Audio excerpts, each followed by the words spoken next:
France, au Congo, au Burkina Faso et dans plusieurs autres pays africains, Entrepreneurs en Afrique accompagne les créateurs d'entreprises technologiques. Avec son dispositif d'accueil et d'information, l'accompagnement technique des écoles d'ingénieurs du réseau N+I, les organismes d'appui en Afrique et le prêt d'honneur pour le financement des entreprises, Entrepreneurs en Afrique accompagne les entreprises africaines dans la globalité de leurs projets.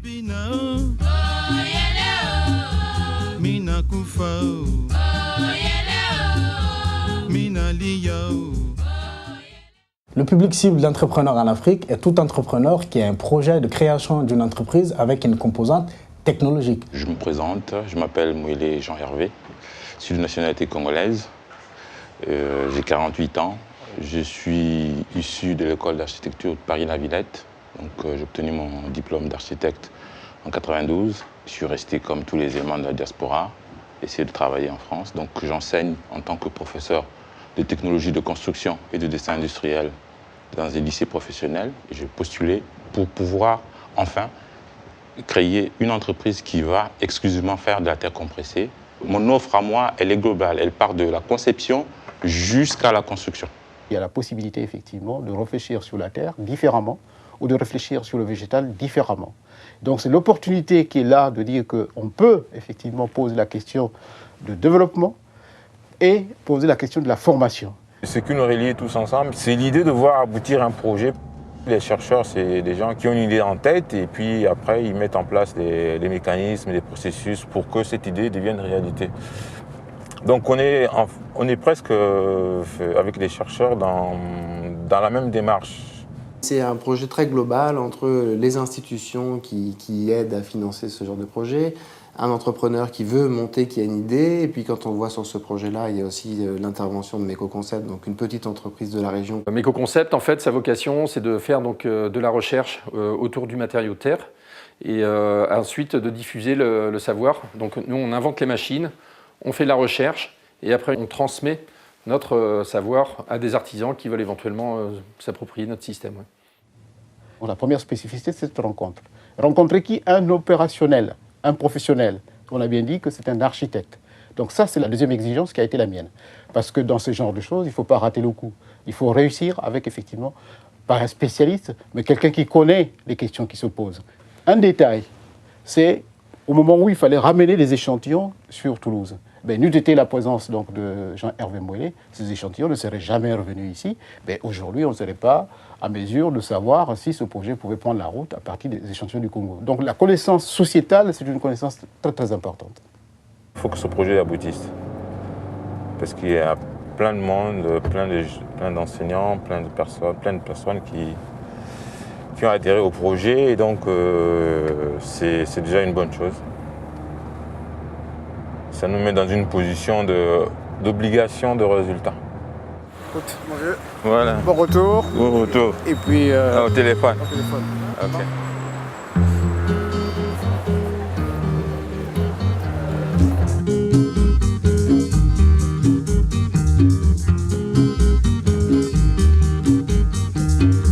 Mosala toko salaka mama, enukite ba yembie mama.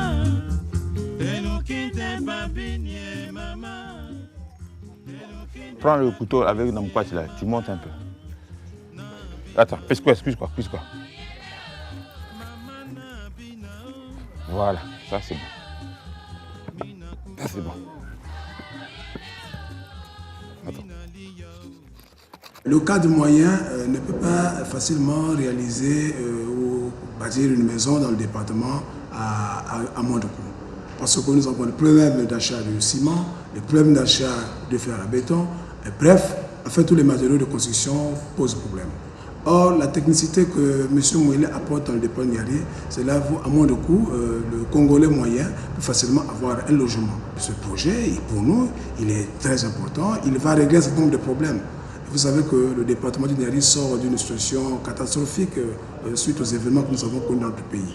Et beaucoup de maisons ont été détruites et les Congolais qui y arrivent doivent maintenant s'installer, avoir une habitation où ils peuvent vivre avec leur famille.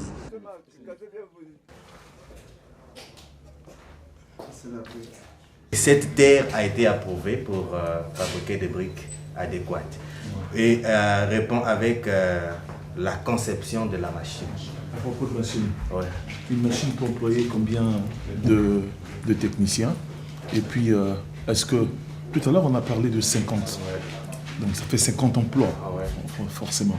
Donc elle peut employer combien de... Une machine peut employer 4 ouvriers. Une maison construite avec la brique BTC garantit une santé parce que le ciment qui emprisonnait autrefois les murs, les briques dans les murs, crée de l'acide. Avec de l'humidité, les maisons sont empoisonnées. C'est pas tout de suite, à long terme. Vous pouvez toujours tomber malade. Les réunions à Paris, à Toulouse, quand on parle, mais quand on ne voit pas. Moi j'ai dit quand on ne voit pas, on ne comprend pas. C'est sûr. Voilà, quand on ne comprend pas. C'est pour ça que quand j'ai eu la première brique, je vous ai envoyé les photos. J'ai dit envoyez les photos.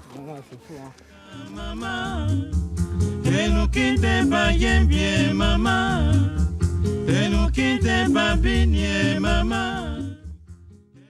On est vraiment dans le cœur du dispositif Entrepreneurs en Afrique qui réside dans le fait de l'assistance technique, scientifique et technique à des porteurs de projets. Ça, c'est vraiment l'originalité et je dirais la légitimité des écoles d'ingénieurs dans ce dispositif. On a de la part des écoles un retour tout à fait enthousiaste de leur participation. Vous êtes à Challenge Futura, société d'ingénierie et de fabrication industrielle. On est spécialisé dans l'ingénierie et la fabrication de machines agroalimentaires et de l'énergie. Toutes les entreprises qui travaillent dans le domaine des turbomachines utilisent la simulation numérique parce qu'il est plus facile et moins coûteux de travailler avec des prototypes virtuels, de faire des essais virtuels et ensuite de travailler en réalisation sur le dernier prototype qui lui peut être en réel. C'est vrai qu'en Afrique noire, ça doit être quelque chose d'exceptionnel. Je pense que ça n'existe quasiment pas. C'est important pour nous, cet appui d'entrepreneurs en Afrique, pour pouvoir faire le saut technologique qui nous permet de fabriquer ces équipements en Afrique, parce qu'aujourd'hui, ça ne se fabrique pas. Dans toute l'Afrique noire, on ne fabrique pas des turbines, on ne fabrique pas non plus des hydroliennes. Mais c'est également pour satisfaire un marché important, une demande importante. Mboka, l'émancipation de la femme congolaise. Entrepreneurs en Afrique travaillent avec des organismes d'appui. Ces organismes, en fonction des pays, sont soit des structures publiques, soit des structures privées, mais se retrouvent au niveau de leur cœur de métier, qui est l'appui pour l'étude de marché, pour l'étude de faisabilité. Ces structures d'appui servent de porte d'entrée sur le marché africain. Alors moi, je suis diplômé donc, en télécommunication et j'ai déjà donc, par ailleurs créé une entreprise ici en France qui est spécialisée dans le domaine des télécommunications. Je me suis associé donc à Amadou Sandé qui est donc burkinabé. Immédiatement, le projet, l'idée, c'est vraiment de se développer non seulement sur la France, mais également sur le continent africain, qui est un continent à très fort potentiel. Et Amadou a un réseau relationnel, que ce soit aussi bien familial que commercial, voire politique, qui est une vraie force pour le développement à l'international. Il y a également un programme, le programme Entrepreneurs en Afrique, à travers un appel à projet, où notre projet en fait a été retenu pour pouvoir donc vraiment être accompagné dans l'expertise technique avec toujours l'école d'ingénieurs Télécom Lille 1, avec également l'appui de ses partenaires institutionnels dans le pays d'origine. Lorsque nous recevons un porteur de projet, l'intéressé a déjà souvent brossé certaines questions. Maintenant, il est clair que notre appui conseil peut l'amener à comprendre qu'il ne faut pas faire certaines choses. Et c'est là où intervient le complément par le biais de Entrepreneurs en Afrique.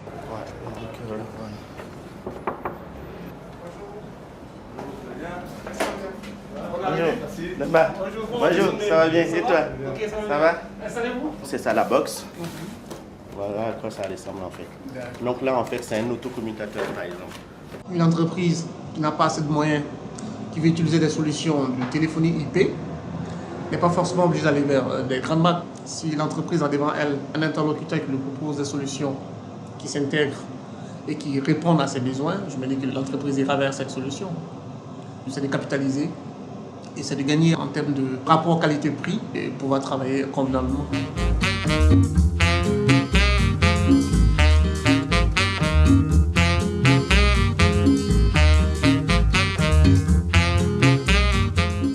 Entrepreneurs en Afrique a mis en place un dispositif de prêt d'honneur. Ce prêt à taux zéro permet à l'entrepreneur de constituer un apport personnel conséquent et à lever d'autres fonds auprès d'autres investisseurs. Ici, à Auxerre, nous avons constitué un comité d'engagement de professionnels bancaires, experts comptables et des gens qui ont une certaine connaissance de l'Afrique justement pour essayer de mieux appréhender le projet dans son environnement là-bas en Afrique. Ce qu'on leur demande à nos partenaires bancaires, c'est adapter leur vision du projet aux exigences qui peuvent être celles de l'Afrique. Donc on sait très bien qu'en France, avec 10 000 euros, on peut lever plus facilement 50 ou 80 000 euros, alors qu'en Afrique, lorsqu'on met 10 000 euros sur un projet, on arrive à lever 10, 15 ou 20 000 euros, mais pas davantage.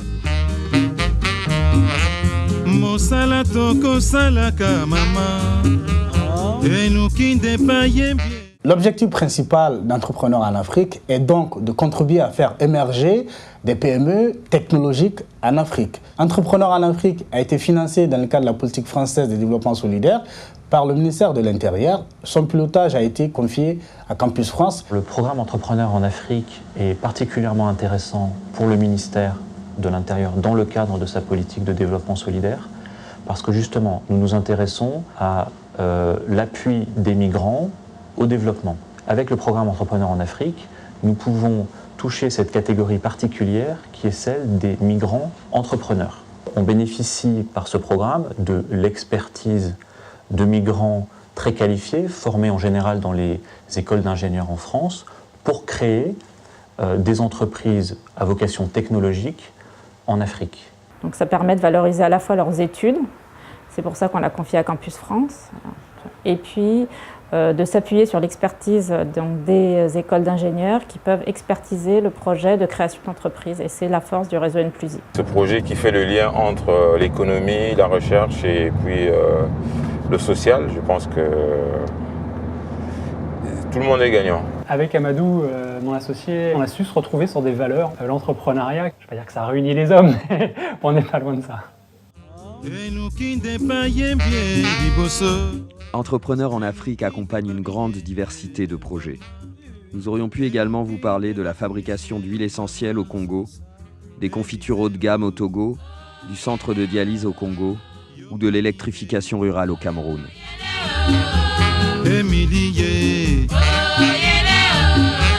Yo Yvonne